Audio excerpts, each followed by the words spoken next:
What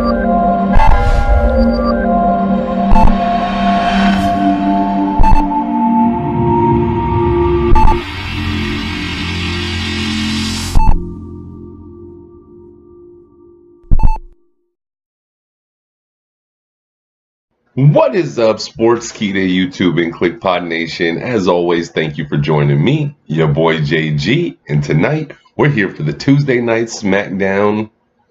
Well, what did we learn?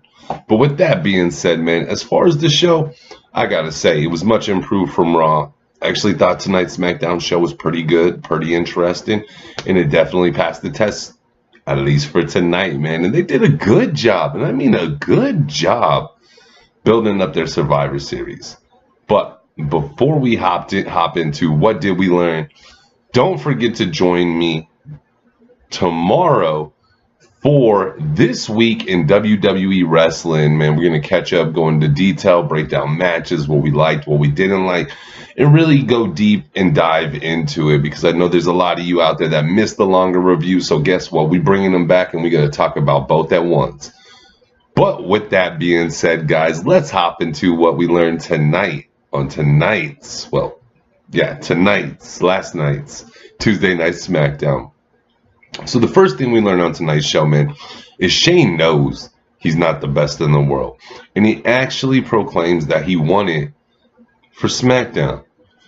And with that being said, man, I like them starting the show off with that. I know it was such a huge debate topic about Shane winning the World Cup. I like that he admits that he's not the best in the world. He knows he's far from it. And he decides that the reason he did it, he wanted to bring SmackDown home the title. And this actually kicks off our evening. And after this, Shane decides he's going to name his captain for Team SmackDown for Survivor Series. And that captain is none other than Daniel Bryan. And with this being said, Daniel Bryan comes down to the ring, thanks him for having this opportunity. But lo and behold, The Miz interrupts this segment, man. The Miz comes down, gives his 2 cents, and complains to Shane that he wants to be captain. And guess what? We find out our Survivor Series captains for Team SmackDown are going to be The Miz and Daniel Bryan. Can these two coexist? That's the huge question. We're a little bit away. We got a lot of time. As far as for the most part tonight, they did. But we'll talk about that a little later. Next thing we learned on tonight's Tuesday Night SmackDown review is the Usos are the captains of Team SmackDown for Survivor Series tag elimination match. And their number 1 picks were the New Day. So tonight we got a tag team matchup: the New Day versus the Usos. The winner is the captains for the tag team elimination Survivor Series match.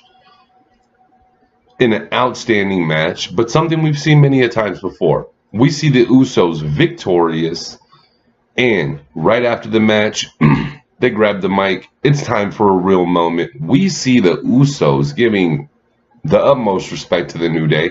And let's all be honest, the tag team division for the SmackDown pretty much has been the Usos and the New Day. So the Usos recognize this, let the New Day know that they want them to be their first pick.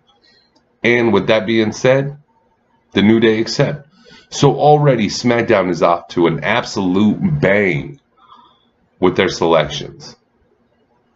Then we learned that The Miz and Daniel Bryan were trying to play nice tonight, and that's the craziest thing ever.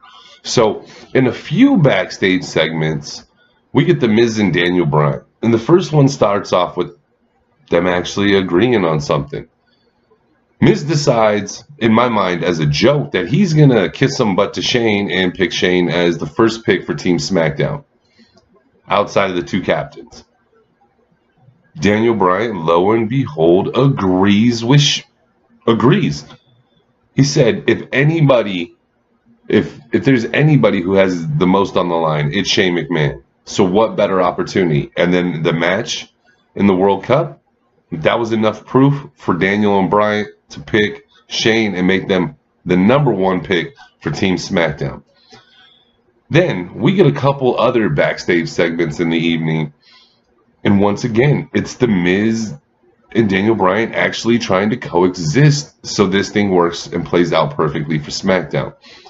They say, instead of them just handpicking who the team's going to be, Daniel's going to pick one, The Miz is going to pick one, and they're going to face off in a match against each other. And that sets up Rey Mysterio, Miz's pick, Daniel Bryan's pick, versus Cien Almas, who is The Miz's pick. Phenomenal pick, if you ask me. But then you get The Miz picking Joe, and Daniel picking Jeff Hardy, and that makes our main event of the evening. So we have Cien Almas versus Rey Mysterio. Then later in the main event, we have Samoa Joe versus Jeff Hardy. The winner of both matches are the last two members for Team SmackDown as we move closer to Survivor Series. Then we learn that Paige handpicked her women's Survivor Series team.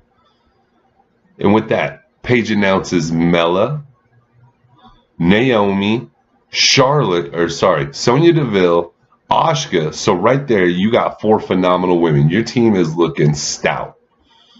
Then she finishes off by announcing Charlotte Flair.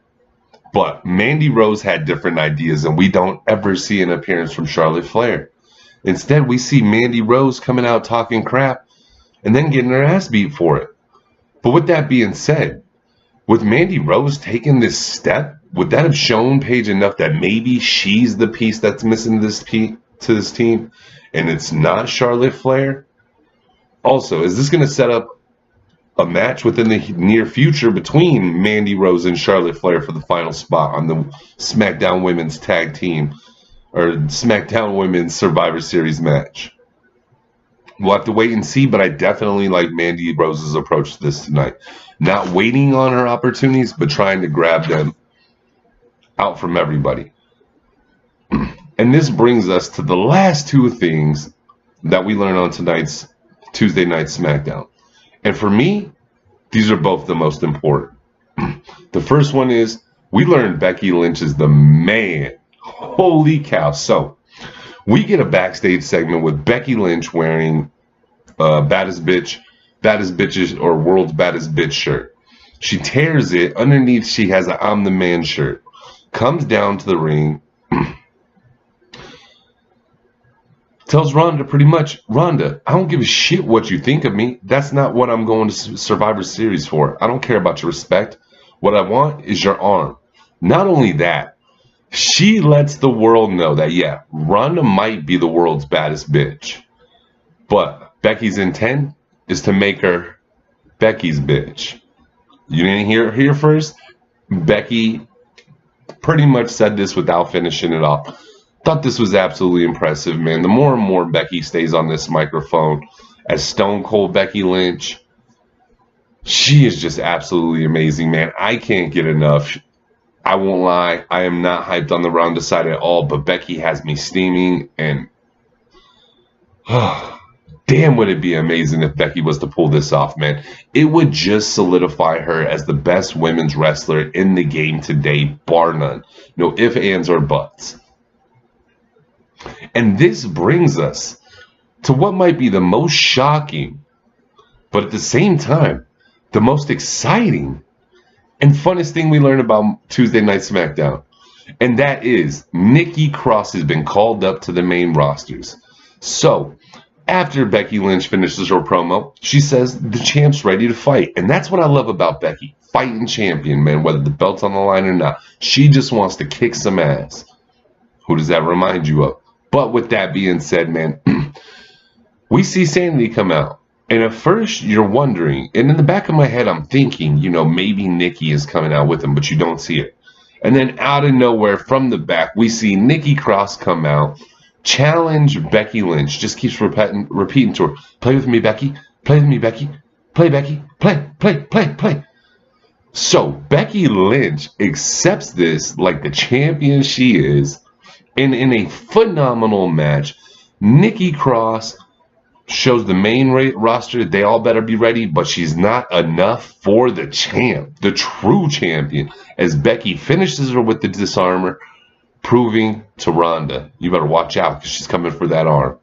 But with that being said, guys, thanks for stopping by, checking out the video. Not only that, do not forget to catch tomorrow's video, what we learned this week in what we learned this week in WWE Wrestling, as well as Thursday or Friday, there will be a Royal Rumble video up. I'm not going to tell you the title or anything like that. You just got to keep an eye out for it. But I promise you, it'll be fun. You'll definitely enjoy. But with that being said, guys, I'm going to get out of here because it's about that time. But as always, before I go, please take names, kick ass, and peace.